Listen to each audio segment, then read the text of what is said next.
avant de passer à l'application en tant que fait longtemps. Alors, Diallo, c'est Diallo, hein, votre responsable. Diallo, je t'ai saisi à plusieurs reprises, j'ai tenté de te joindre à plusieurs reprises pour qu'on continue le cours. Hein?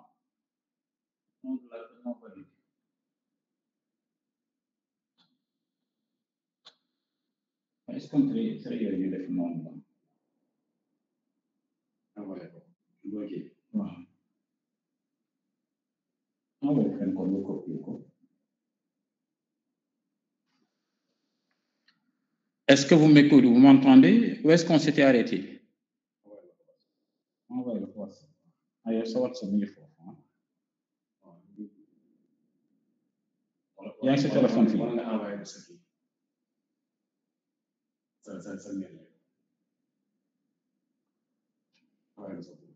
xool naa la jox lii ah naa la kii nga dem installer ma ko ma gagné temps recopier ko nii comme ça je vais gagner du temps nga dem installer ma ko ko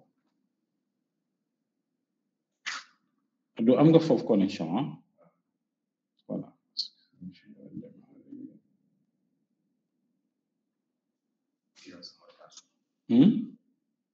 machine dafa am mot de passe sa machine ah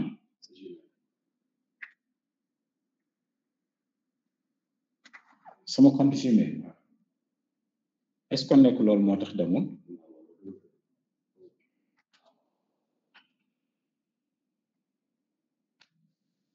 c'est vraiment loolu moo tax demul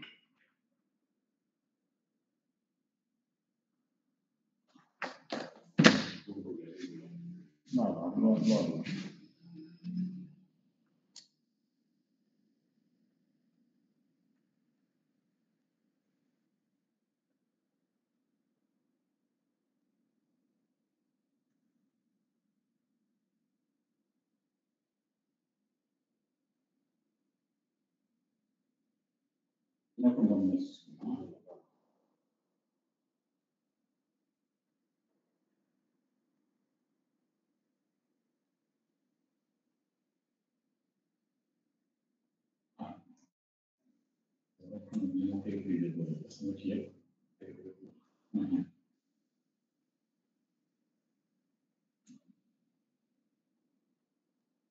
Voilà, c'est bon.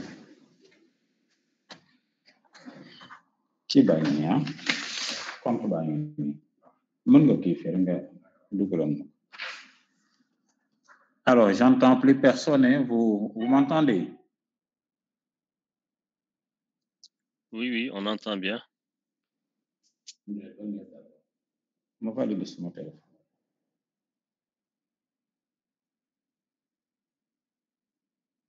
Donnez-moi une minute, hein? Je suis en train d'installer.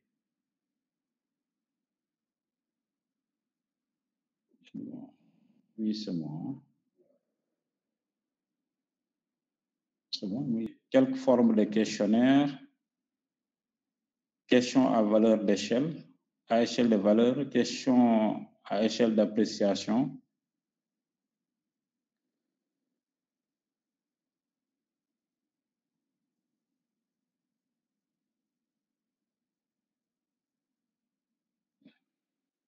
Voilà, question à choix multiple, réponse unique parmi plusieurs réponses possibles.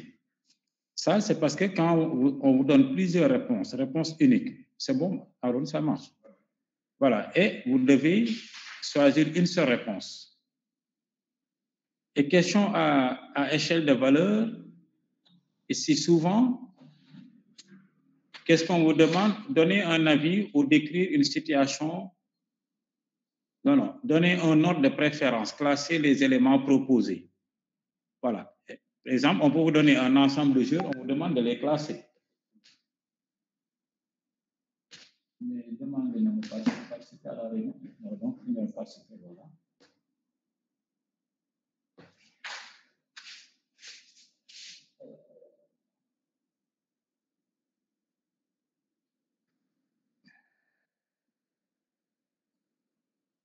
Mais je n'ai pas reçu de demande ici hein, de participation. À partir d'une liste proposée. D'accord. Bon, maintenant, moi, je vais vous demander de prendre le fichier et pour chaque cas, de donner un exemple de question. C'est pourquoi je n'ai pas mis ici les exemples. Hein. D'accord. Vous aviez le fichier. Et peut-être le cours prochain, on va corriger ça. Alors, donc, c'est fini la partie théorie du cours, comment on fait une enquête. Maintenant, si j'installe l'application, on va voir concrètement comment, à partir du logiciel Sphinx, comment on crée le questionnaire. Après avoir administré le questionnaire, comment on saisit les données et comment on fait l'exploitation statistique, c'est-à-dire calculer la moyenne, la variance, etc. Ça, on l'avait fait, calcul de moyenne, statistique descriptive. Est-ce qu'on l'avait fait?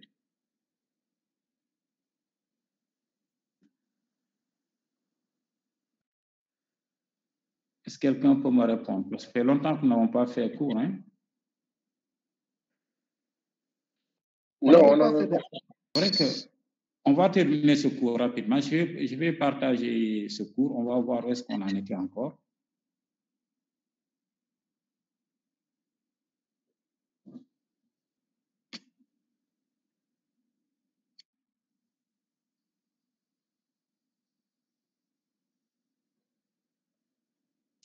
C'est bon? Est-ce que vous voyez le fichier que je partage avec vous? Oui.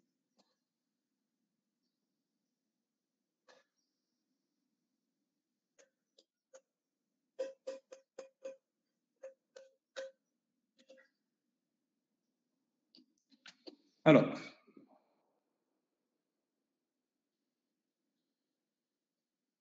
je crois que ça, on l'avait fait. L'organisation des données, on l'avait fait. Comment on organisait les données en sous forme de tableau. Ça, je me rappelle très bien, on l'avait fait.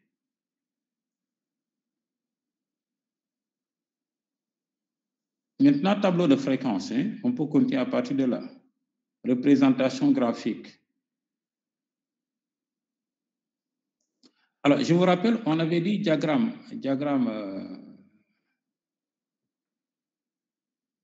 à bande, c'est quand vous avez des caractères qui sont qualitatifs.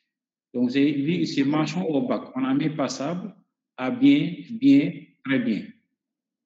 Je me rappelle très bien, on s'était arrêté à ce niveau pour dire que le diagramme à bande, les bandes que vous avez ici peuvent être collées comme on peut ne pas les coller. Il n'y a aucun problème. Là, on a mis passable. On peut juste après mettre à bien. Et juste après mettre bien, juste après mettre très bien. C'est juste par souci de clarté, par souci de lisibilité que c'est écarté. Maintenant, à la différence de l'histogramme, si c'est l'histogramme, regardez, le diagramme à bande, vous avez les mêmes largeurs. Si vous avez ici 1 cm pour passable, vous aurez 1 cm pour à bien, vous aurez 1 cm pour bien, vous aurez 1 cm pour très bien. Parce que la différence n'est pas au niveau, c'est la raison pour laquelle d'ailleurs on l'appelle caractère qualitatif. La différence est au niveau des effectifs. C'est la même chose si on voulait étudier des ethnies. Quand vous prenez 1 cm pour Serer, vous êtes obligé de prendre 1 cm pour Diola, 1 cm pour Wolof, 1 cm pour Bambara. Parce que la différence, ce n'est pas le fait d'être Serer, ou bien le fait d'être Bambara, ou bien le fait d'être Diola. C'est combien de Serer nous avons. C'est bien clair ça. Maintenant, si c'est l'histogramme, alors les caractères circulaires, les caractères, comment dirais-je, qualitatifs, on peut les représenter avec un diagramme à bande ou bien avec un diagramme circulaire, comme nous l'avons ici. D'accord. Et là, il faudra juste calculer les secteurs angulaires. Par exemple, si on a ici 12, oui, ça marche. On a ici 30. C'est bon, voilà, d'accord. Alors, pour faire le diagramme circulaire, qu'est-ce qu'on fait? Je crois qu'on peut éteindre cette machine. Voilà, en mode veille. Voilà. Alors, pour faire le diagramme circulaire, qu'est-ce qu'on fait? On fait le total. Par exemple, on ajoute ici, on met total. On calcule. 23 plus 12, ça fait 30, 35, 65, et 1, ça fait 66.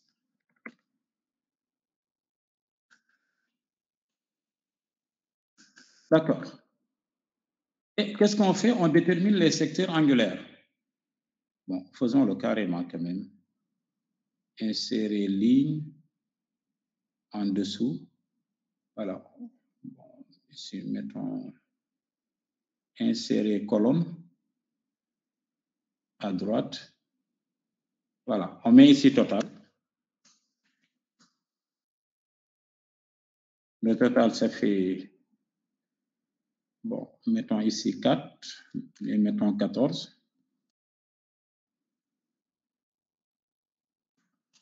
Mettons 4. Donc, le total va nous donner 70. Alors, on ajoute une ligne ici, secteur angulaire, ou bien on peut mettre angle tout simplement pour simplifier. Alors, pour calculer le secteur angulaire correspondant à passable, on va dire 70 degrés.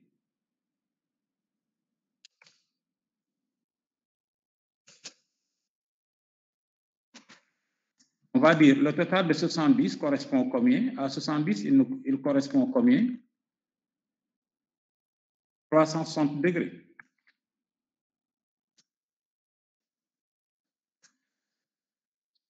Alors, à 23, il va correspondre combien?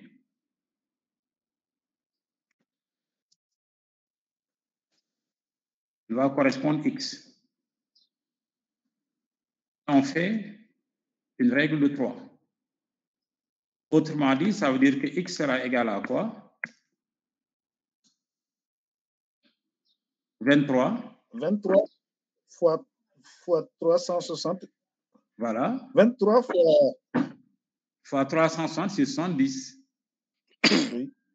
D'accord. 69. 23. Total, 69, je pense. Fois 360 sur 70. Et on a le 70 secteur sera la base. Hein? Je dis que 70 sera la base. Oui, 70, c'est le total. Et on aura le secteur angulaire correspondant ici. On fait la même chose, on aura le secteur angulaire correspondant. Il y a quelqu'un qui demande à entrer. Voilà. D'accord. Vous le faites. Ensuite, c'est ça qui permet de représenter le caractère sous forme de diagramme circulaire qu'on aura ici. Donc, on a ce secteur angulaire correspond à passable, ce secteur correspond à bien, ce secteur correspond à bien et ce secteur correspond à très bien. D'accord. Maintenant, l'histogramme. L'histogramme permet de représenter graphiquement les caractères quantitatifs contenus. Représenter graphiquement la série de l'exemple sur Sphinx, c'est ce qu'on va faire tout de suite si on a le temps. Alors, la différence, je reviens là-dessus et j'insiste. Regardez, si on veut faire l'histogramme ici, vous avez vu cet intervalle, c'est d'amplitude 5. 10, 5. Juste après 10, 15 du moins. Juste après 10, 15, on aura 15, 20. Mais vous allez voir que 15, 20, c'est 0. Donc, si on met ici 10, 15, 15, 20, c'est 0. Ça veut dire qu'il n'y a pas de rectangle ici. Et finalement, ça ne sera pas collé. 20, 25, c'est 5. 20, 25, c'est 5. Il y aura un rectangle ici. Hein? Là, 25, 45. Rien ne l'interdit. On a 25, 45, vous allez voir. Donc, on aura ici 25, un rectangle 25, jusque là. On aura un rectangle dont la largeur est très grande. Donc, pour dire que quand vous faites un histogramme, vous n'avez pas le choix, vous n'avez pas une marge de manœuvre. Ce n'est pas à vous de dire que je vais coller, je ne vais pas coller. Ça dépend comment dirais-je, de l'intervalle que vous avez. Donc ça, au moins, je crois qu'on a dépassé cette question-là. Maintenant, quand vous faites une enquête, vous avez des données. La première phase pour l'exploitation des données, c'est l'organisation des données. C'est ce qu'on avait fait ici. Organisation des données. Vous avez les données de manière disparate. Il faut les organiser en tableau de modalité. Après avoir organisé les données en tableau de modalité, vous pouvez faire des représentations graphiques sous forme de diagrammes à bande, de histogrammes, de diagrammes à bâton, etc. Après ça, maintenant, il faut calculer ce qu'on appelle les paramètres de position. Les paramètres de position tels que la moyenne, le mode, la médiane, permettent de traduire un ensemble de données en une seule. Ainsi, les 1 million de données issues d'une enquête peuvent être confondues à leur moyenne. C'est à ça que ça sert, les paramètres de position. Vous avez fait une enquête sur l'âge moyen des bacheliers du Sénégal. Vous voulez savoir quel est leur âge. En moyenne, un jeune Sénégalais, à quel âge il a le bac? Vous pouvez regarder l'ensemble des bacheliers des 10 dernières années. En moyenne, on a en moyenne 60 000 bacheliers. Les 10 dernières années, ça vous donne 6 000 données. Ça veut dire que vous aurez 6 000 données.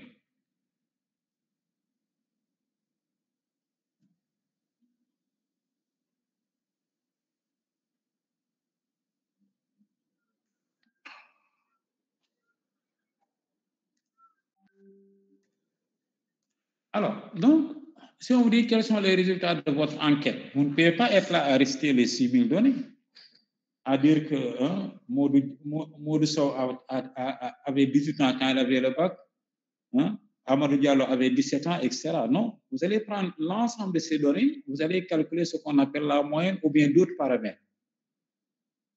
C'est pourquoi on a dit que ce sont des paramètres qui permettent de traduire un ensemble de données en une seule. Par exemple, si on prend le mode, pour ce type de caractère, si on a un caractère quantitatif discret, pour ce type de caractère, le mode correspond à la valeur de la variable pour laquelle l'effectif est le plus grand. Si on reprend notre exemple, pour l'exemple 1, le nombre d'enfants. Le nombre d'enfants. Alors, si ici on a par exemple 3, on a ici 8, on a ici 7, on a ici 1, vous voyez, le mode ce sera 2. Le mode n'est pas 15. Le mode, c'est la modalité qui a le plus grand effectif. Alors, le mode, c'est 2. Alors, qui dit faire l'empire?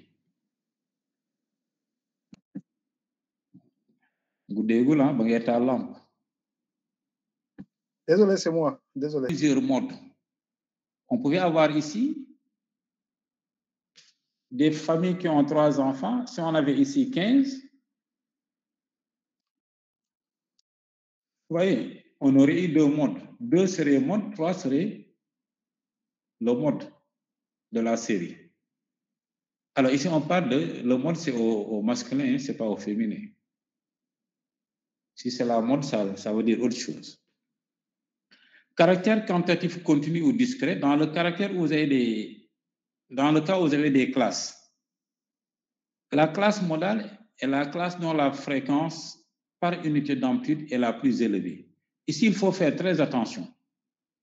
Si vous avez des classes de même amplitude, la classe modale, c'est la classe qui a le plus grand effectif. Pour l'exemple 2, les classes 1 à la même amplitude, la classe modale est celle qui a le plus grand effectif, par conséquent 20, 25. Alors ça, on l'avait déjà rempli. Hein? Voilà. Bon, ça, c'est moi qui l'ai mis directement. Ou bien c'est ça qu'on avait rempli en faisant le dépouillement.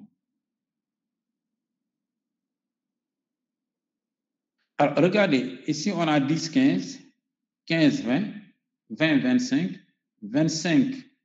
Si on a ici 25, 30, 30, 35. Si c'est cette série, la classe modale, c'est la classe 30, 35, puisque cette classe a le plus grand effectif. Maintenant, si c'est des séries dont les classes n'ont pas la même amplitude, c'est le cas ici. On a la classe 0,10, l'amplitude 10, la classe 10, 15. Et je vous rappelle, l'amplitude d'une classe, c'est borne supérieure moins borne inférieure. Donc, l'amplitude de cette classe, c'est 15 moins 10, ça fait 5.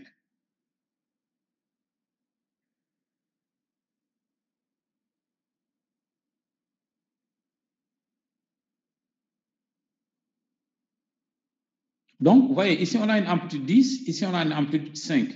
Donc, ça veut dire que ces classes-là ne sont pas de même amplitude. Pour déterminer la classe modale, il ne faut pas regarder la classe qui a le plus grand effectif. On va calculer ce qu'on appelle la densité. Les profs d'histoire-géographie, ils connaissent bien ça.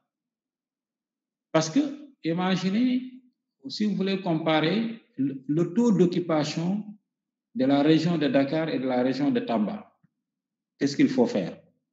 Il faut prendre le nombre d'habitants divisé par la superficie pour chaque région. C'est ça qui permettra de dire que telle région est plus occupée. C'est ça la densité. Donc, nous, ici, l'effectif, c'est 12. On va prendre 12 divisé par l'amplitude. L'amplitude, c'est la surface. Ça fait 1,2. On prend 10, l'effectif, la population, divisé par la superficie. Ça fait 10 divisé par 15 moins 2, ça fait 15 moins 10, ça fait 2. L'effectif, c'est 5, divisé par l'amplitude. 20 moins 15, ça fait 5, ça fait 1. Ici, on prend 15. L'amplitude, c'est 15. 15 sur 15, ça fait 1. Donc, finalement, la classe modale, ce sera la classe 10-15. Et vous avez vu ici, la classe 10-15, ce n'est pas la classe qui a le plus grand effectif. La classe le plus grand effectif, c'est la classe 0,10. Vous suivez bien. Mais la classe modale, c'est la classe 10-15, puisque c'est cette classe c'est la classe la plus occupée. C'est l'exemple que vous faites, que vous utilisez souvent en géographie, la densité. Donc, pour connaître la région la plus occupée, on prend la population divisée par la superficie. C'est bon. La médiane maintenant. La médiane est la modalité qui partage la série en deux parties égales. Exemple, si on considère cette série 2, 3, 4, 6, 8, 10, 14. Alors, la modalité 6 partage la série en deux parties égales. Vous avez vu, ici, on a 3 modalités à gauche, avant, 6, et 3 modalités après. Donc, cette série-là, la modalité 6, c'est ce qu'on appelle la médiane. Mais ça, c'est dans le cas où l'effectif total est impair. On a 7 modalités. Dans le cas où l'effectif est pair, si on prend cette série, en réalité, il n'y a pas de modalité qui partage la série en deux parties égales. Si vous prenez 7, vous avez 5 données avant 7 et vous avez 6 données après 7. Vous prenez 8 également, vous aurez 5 données avant 8 et vous aurez 6 données avant 8 et 5 données après 8. Donc, il n'y a pas de modalité. Alors, qu'est-ce qu'on fait habituellement? C'est qu'on dit tout nombre qui est compris entre 7 et 8 peut être pris comme modalité. Et en particulier, on prend le milieu de cette classe-là. Donc, on prend 7 plus 8, ça fait 15, divisé par 2, ça fait 7,50. Et on dit que la modalité de cette série, c'est 7,5. Mais vous voyez, en réalité, c'est nous qui avons créé cette valeur. Si c'était des notes, aucun élève n'a 7,5. Aucun élève n'a 7,5. Mais c'est parce que ça n'existe pas et on en a besoin qu'on en crée. C'est bien clair. Donc, je reprends. Dans le cas d'une série dont l'effectif total est impair, il n'y a aucun souci. Il y a une modalité qui classe la série en deux parties égales. Ici, si vous comptez, on a 1, 2, 3, 4, 5, 6, 7. On a 7 données. Donc, il n'y a aucun souci. La quatrième donnée, il y aura autant de données avant et autant de données après. Mais si on prend celle-ci, 1, 2, 3, 4, 5, 6, 7, 8, 9, 10, 11, 12, ah, il y a un problème. Il n'y a pas une modalité qui partage la série en deux parties égales. Il n'y en a pas. Et qu'est-ce qu'on fait? On prend les deux modalités. Et on prend le milieu. C'est bon. Maintenant, la moyenne de la série XI, NI, ce n'est rien d'autre que N1 fois X1 plus N2 fois X2 plus NP fois XP sur M. C'est pas compliqué. Tous les élèves peuvent calculer leur moyenne de classe. C'est coefficient de mathématiques multiplié par note de mathématiques, plus coefficient de français multiplié par note de français, plus coefficient de philo multiplié par note de philo, plus coefficient d'anglais multiplié par note d'anglais. Ensuite, on divise par combien? On divise par le total des coefficients. C'est exactement ça la moyenne. C'est exactement ça. C'est pas autre chose. Donc, si on prend cet exemple, le nombre d'enfants, on va calculer le nombre moyen d'enfants.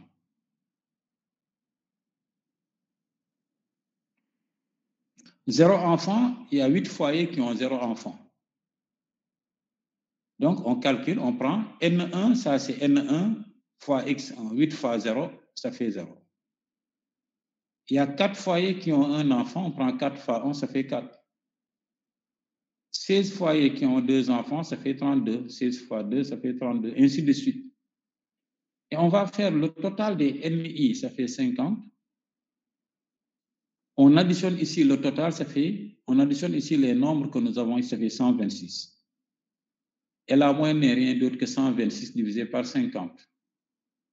Donc, on a 2,52 enfants par foyer. C'est ça la moyenne. Maintenant, peut-être on peut se dire, mais 2,5 enfants, qu'est-ce que ça veut dire? Qu'est-ce que ça veut dire? Mais quand vous faites une étude... Ça veut dire 3. Hein? Ça veut dire 3. C'est pas 3, hein? 2,5 enfants, c'est pas 3 enfants. C'est pas 3 enfants. C'est 2 alors? C'est pas 2. C'est 2 enfants et une moitié d'enfants. Ah, moitié d'enfants, est-ce que, à moins que ce soit un peu ou bien un diola? Oui, c'est pourquoi j'ai arrondi après. Non, c'est pourquoi j'ai arrondi après. Voilà, donc, alors, si on peut avoir chez les Pauls, c'est possible. Alors, c'est serré. Ah non. Mais c'est un Paul c'est Diallo qui le dit. Peut-être c'est un nombre créé. Alors, c'est votre mais regardez, quand vous calculez une moyenne, il faut laisser ça comme ça. 2,52 enfants, ça ne gêne pas. Parce que la raison, ça c'est une moyenne. Imaginez si vous dites que, bon, au lieu de mettre 2,52 enfants,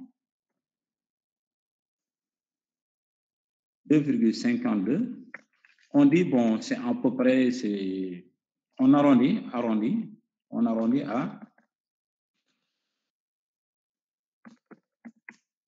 à 3. Regardez les conséquences. Imaginez que vous dites qu'au Sénégal, en moyenne, chaque foyer, vous faites le calcul, chaque foyer a 2,52 enfants. Alors, s'il y a 1 million de foyers au Sénégal, Quelqu'un qui a cette moyenne, qu'est-ce qu'il va faire? Il va prendre 2,52 pour connaître le nombre d'enfants au Sénégal. 2,52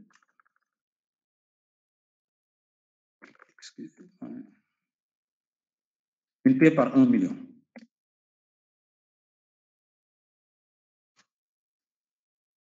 Et là, ça donne combien? 252 000. Alors, vous arrondissez, vous prenez 3, parce que le résultat que la vie, c'est en moyenne au Sénégal, il y a 3 enfants par foyer.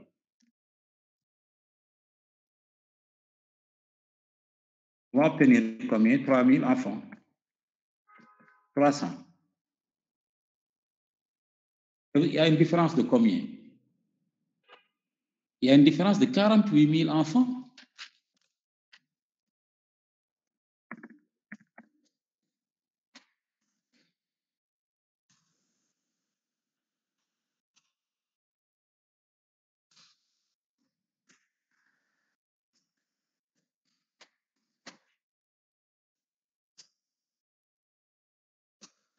Alors, est-ce que c'est négligeable? Une différence de 48 000 enfants, je vous pose la question. C'est énorme. C'est important. C'est énorme. C'est important. C'est énorme. C'est énorme. Imaginez si on avait, voilà, si on avait 2 millions de foyers. Donc, pour ces valeurs, il ne faut jamais arrondir. Ça peut gêner 2,5 enfants par foyer, mais il faut savoir, ça c'est une moyenne. Parce que pour connaître le nombre d'enfants... La moyenne, c'est une probabilité. La moyenne, c'est une probabilité peut-être. Bon, ce n'est pas une probabilité ici. Le problème, c'est que ça ne gêne pas de dire 2,52 enfants par foyer. Parce que ce n'est pas cette valeur qui vous intéresse. Vous, ce qui vous intéresse, c'est le nombre d'enfants. Ça veut dire que vous allez dans tel quartier, il y a tant de foyers, vous multipliez par le nombre. Maintenant, vous pouvez arrondir. Par exemple, si vous prenez, s'il n'y a que 3 foyers qui vous concernent, ça veut dire qu'on arrondit après résultat. Vous prenez 1,52 multiplié par 3 égale on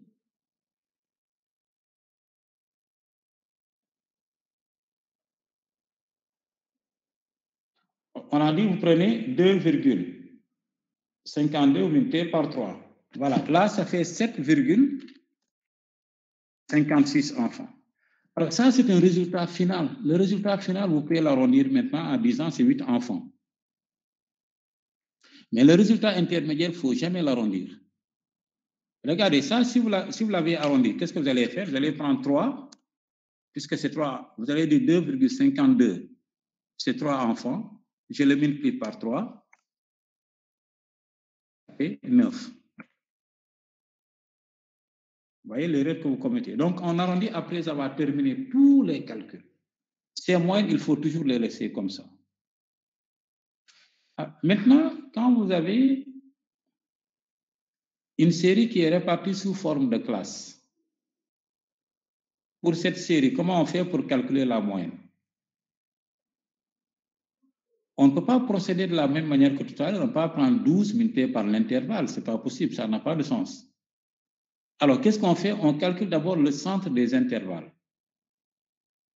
Et pour calculer le centre, on prend borne inférieure plus borne supérieure divisé par 2. Donc, on calcule d'abord le centre, 10 plus 15. Donc, ici, c'est 10 plus 15. Hein? Alors, 10 plus 15, ça fait 25. Divisé par 2, ça fait 12,5. On prend 15 fois plus 20. Ça fait 35, divisé par 2, ça fait 17,50. 20 plus 25, divisé par 2, ça en donne cette valeur. Maintenant, ce sont ces valeurs-là qu'on va utiliser pour calculer la moyenne.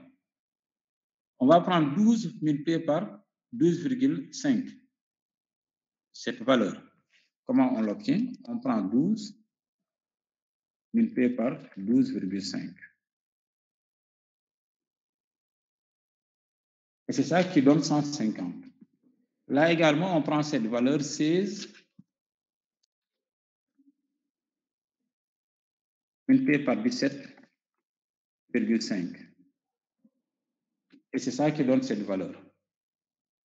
Ensuite, on fait comme tout à l'heure, on fait le total de tous ces nombres qu'on a ici. On a 1270 et le total des effectifs, ça fait 60. Donc, finalement, on va obtenir X bar, la moyenne, c'est 1270 hein, divisé par 60 et c'est ça qui donne 21,17. Alors ça, c'est l'exemple que j'ai juste traité tout à l'heure hein, pour vous dire que si vous arrondissez, après si vous multipliez, vous allez commettre des erreurs.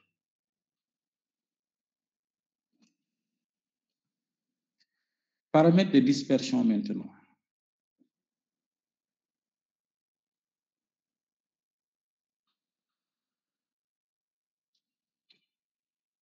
Les paramètres de dispersion tels que la variance, l'écart type, l'écart moyen permettent de mesurer la répartition des données autour des paramètres de position.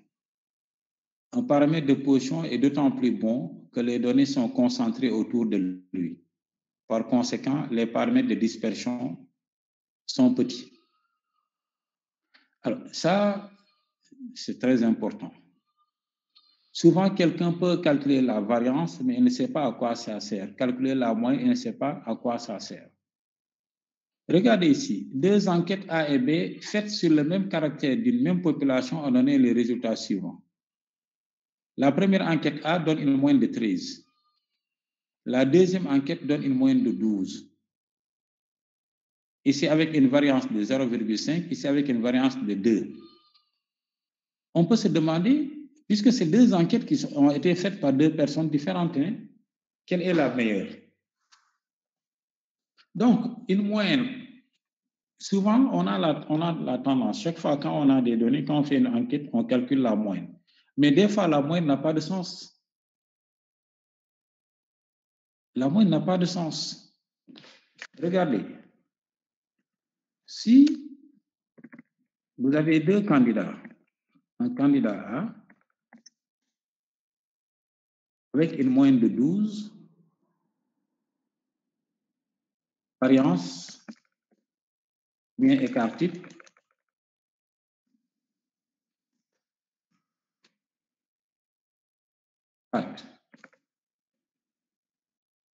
candidat B, moyenne de 12, écart type 0,5.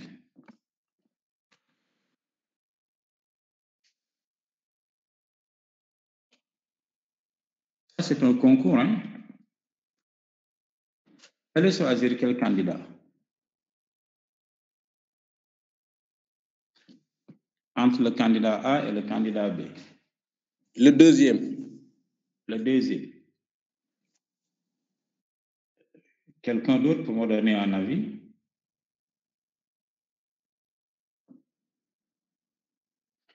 Bon, pour gagner du temps, on choisit le deuxième. Parce que, pourquoi? Qui a dit le deuxième? C'est Diallo.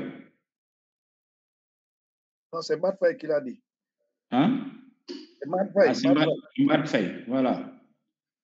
Voilà. Si c'est Matfay, il va donner la bonne réponse, ça c'est sûr. Je pense que avec l'écart type de 0,50, les notes sont moins dispersées qu'avec l'écart type de 4. Parce que d'après ce que j'ai pu comprendre par l'écart type, que les notes sont d'autant moins dispersées que ça se rapproche de 0 ou de 1. Voilà. C'est ça. Ça veut dire que l'écart type, c'est à ça que ça sert. Ça veut dire que le candidat B, il a 12, mais si on regarde la dispersion de ces notes, c'est plus ou moins 0,5. Peut-être il a 11,50 et 12,50.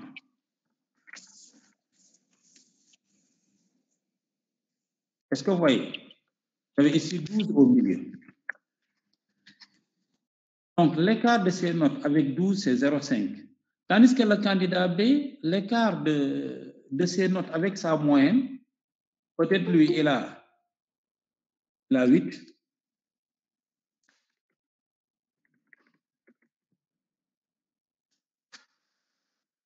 Il a 8 et 16.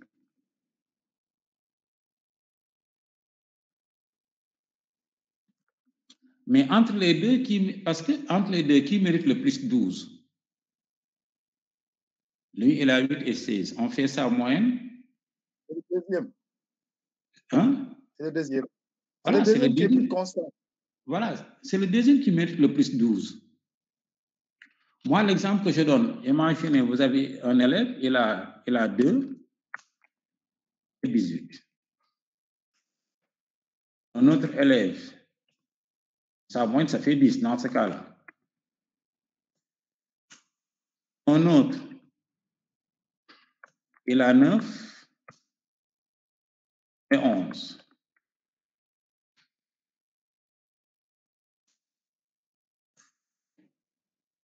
Parce que les notes, c'est à ça que ça sert. Ça sert à juger la valeur de l'élève. En réalité, ce deuxième élève mérite plus 10 que le premier élève. Parce que le premier élève, soit sa vraie valeur, c'est 2. Au deuxième devoir, il a triché pour avoir 10. Ou bien sa vraie valeur, peut-être qu'au premier devoir, c'était un accident, il a 2, mais sa vraie valeur, c'est 18. Dans tous les cas, sa vraie valeur n'est pas 10. Soit c'est 2, c'est 18. Et on dit que c'est 10. Regardez l'erreur qu'on commet. On commet une erreur de 8 points. Pour cet élève, sa vraie valeur, c'est 9. On dit que c'est 10, mais c'est moins grave. C'est une erreur d'1 point. Sa vraie valeur, c'est 11. On dit que c'est 10. L'erreur, c'est moins grave. Donc, les paramètres de dispersion servent à ça. Ils servent du moins à juger la pertinence d'un paramètre de position. Pour cet élève-là, normalement, si on tenait compte de la rigueur scientifique des statistiques, on ne devait pas normalement le faire passer par sa moyenne, parce que sa moyenne n'a aucun sens. L'exemple que je vous ai donné la dernière fois, c'est ça. 2 camarades, deux amis, ils vont au resto. On leur présente un poulet d'1 kilo, l'un le mange et laisse l'autre. On fait la moyenne, on dira que chacun a pris la moitié. Ça, ce n'est pas une bonne moyenne. En tout cas, pour moi, ce n'est pas une bonne moyenne. S'il prend 400 grammes, si je prends 400, lui 600 grammes, je préfère cette moyenne. Ou bien même 10 grammes, parce qu'au moins j'ai mangé quelque chose. D'accord. Maintenant, pour la formule de la variance de la série XI, NI, ce n'est rien d'autre que 1 sur N. Ne vous affolez pas. On va voir tout à l'heure, le calcul n'est pas du tout compliqué. Somme de I allant de 1 à N, de NI XI au carré moins X bar au carré. Aucun problème. Qu'est-ce qu'on fait? On prend N1 fois X1 au carré, plus N2 fois X2 au carré, jusqu'à épuiser tous les termes.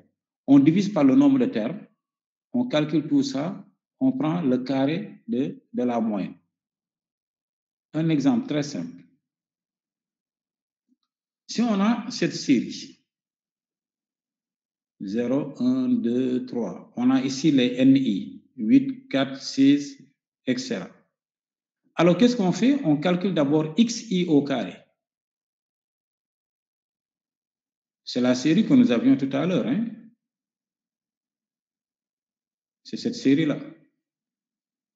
Donc, on calcule XI au carré. 0, X, il ne faut pas confondre maintenant XI et NI. XI est là. 0 fois 0, ça fait 0. 1 au carré, ça fait 1. 2 au carré, ça fait 4. 3 au carré, ça fait 9. 4 au carré, ça fait 16. 5 au carré, 25. 6 au carré, ça fait 36. Après, qu'est-ce qu'on fait? N1, 8 fois 0. N1 fois XI, 1 au carré, 8 fois 0, ça fait 0. 4 fois 1, ça fait 4. 16 fois 4, ça fait 64. 10 fois 9, ça fait 90, ainsi de suite. C'est pourquoi je voulais... La ligne 3, on a ici la première ligne, la ligne 2. Comment on a fait pour obtenir la ligne 3? C'est la ligne 1 fois la ligne 1. 0 fois 0, 1 fois 1, 2 fois 2. Alors, la ligne 4, comment on a fait? On a pris la ligne 2 qu'on a multiplié par la ligne 3. Ligne 2 multiplié par la ligne 3. Ligne 2, elle est là, les valeurs multipliées par la ligne 3. Bien sûr, en restant dans les mêmes colonnes. Donc, en faisant le total de ces nombres, on obtient 46. Maintenant, qu'est-ce qu'on fait? On prend 46 divisé par 50, le total, moins, ça on l'avait calculé, c'est ça, x bar, 2,52 au carré. Et on obtient 2,97. D'accord. L'écart, parce que la variance, souvent, il n'y a que les francophones qui l'utilisent maintenant, mais les anglophones n'utilisent pas la variance. Parce que, qu'est-ce qu'on a fait ici? Regardez, c'est des enfants. La variance, ça s'exprime ici, parce qu'on a pris le nombre d'enfants au carré. Donc, on a 2,97 enfants au carré.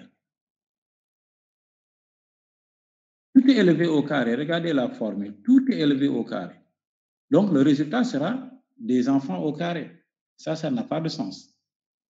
C'est la raison pour laquelle on a créé l'écart type, qui n'est rien d'autre que la racine carrée de la variance. Donc, avec l'écart type maintenant, on va prendre la racine carrée de 2,97, ça donne 1,111. La racine carrée de enfant au carré, ça donne enfant. Donc,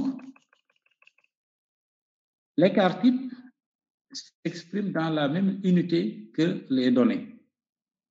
Donc, on aura 1,111 enfants. C'est ça l'écart type. Mais comment on peut interpréter ça? Ça veut dire que dans cette population, la moyenne, le nombre moyen d'enfants,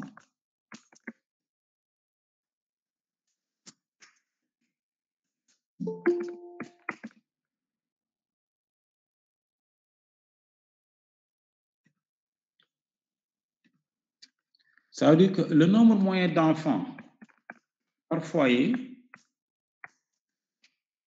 est de 2,97 avec un écart type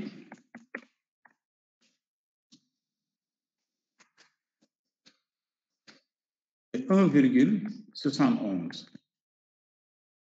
Ça revient à dire encore que le nombre moyen d'enfants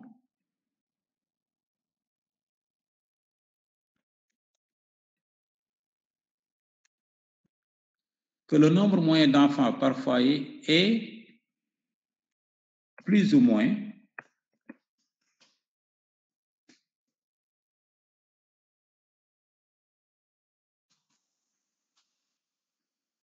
est de 2,97 plus ou moins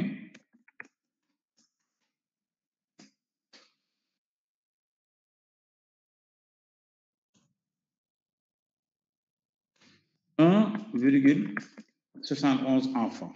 Ça veut dire que quand vous prendrez un foyer quelconque, en disant que le nombre moyen c'est 2,97, vous faites une erreur, soit c'est 1,71 moyen de moins, 1,71 enfants de moins, ou bien 1,71 enfants de plus. C'est la marge d'erreur que vous commettez en faisant cette estimation. Et une estimation en mathématiques, une estimation scientifique n'a de sens, n'a de valeur que quand on donne la marge d'erreur. Parce que quand on fait une estimation, c'est parce qu'on n'a pas la valeur exacte. Maintenant, quand vous avez une donnée pour laquelle vous n'avez pas la valeur exacte, vous êtes obligé de donner la marge d'erreur. Sinon, votre estimation n'a pas de sens. Donc, une moyenne uniquement dire que le nombre moyen d'enfants est de 2,97, ça n'a pas de sens. Il faut nécessairement donner l'écart type pour que cette moyenne ait un sens. D'accord. Alors, c'est fini le cours. Maintenant, je ne sais pas, est-ce qu'il nous faut attaquer immédiatement l'exploitation des données avec Sphinx? ouvert.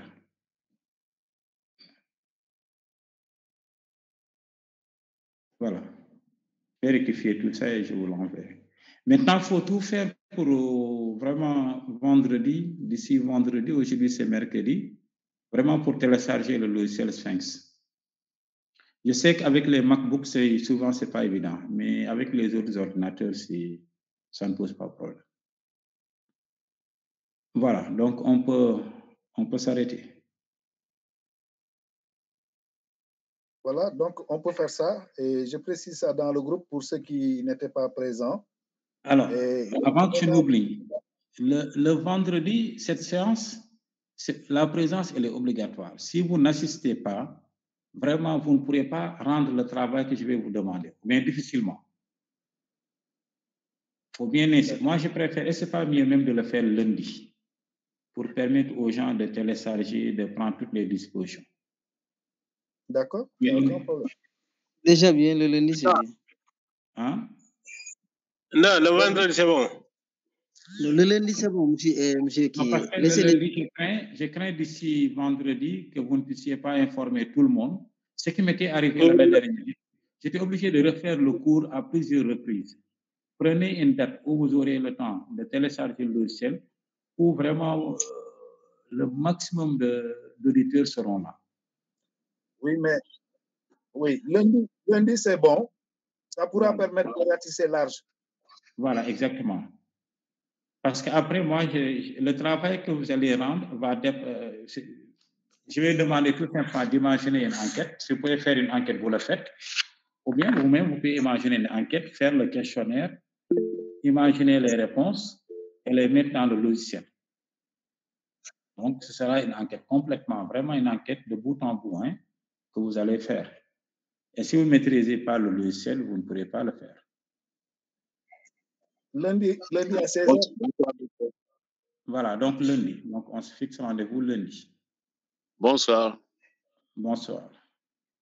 Voilà. L'heure n'est pas encore définie. Hein? L'heure n'est pas encore définie. Ou bien le dimanche soir, s'il y a des gens qui ont des contraintes. Nous, on revient de week-end. Mes parents chrétiens vont dire qu'ils vont aller à la messe. Non, non, on ne va pas à la messe le dimanche. Le dimanche. La messe, c'est dimanche matin. Oui, mais le soir. Lundi soir, ça vous convient, hein? Lundi soir, c'est bon. Lundi soir, c'est bon. Lundi à 16h. D'accord. Voilà, donc... rendez-vous est pris lundi soir. C'est que Diallo. C'est pas le cas de Diallo et de Amadiba. Diallo. Professeur, vous pouvez proposer quelque chose, s'il vous plaît? Est-ce que vous avez envoyé le logiciel pour installation? Non, je vais vous envoyer le lien, pas le logiciel. Je n'ai pas le logiciel. Hein. Je vais vous envoyer le lien qui vous permettra de le télécharger. Ah, d'accord. Okay. Allô, Diallo? Bon. Diallo? Oui. Est-ce que vous pouvez vous donner le compte rendu? Le compte rendu, on garde un folali? Oui. Docteur Diouf, ne nous coupez pas, s'il vous plaît. Nous allons continuer pour une réunion de quelques minutes, s'il vous plaît. Donc, d'accord, je suspends ma question. C'était sur l'interprétation de la variance.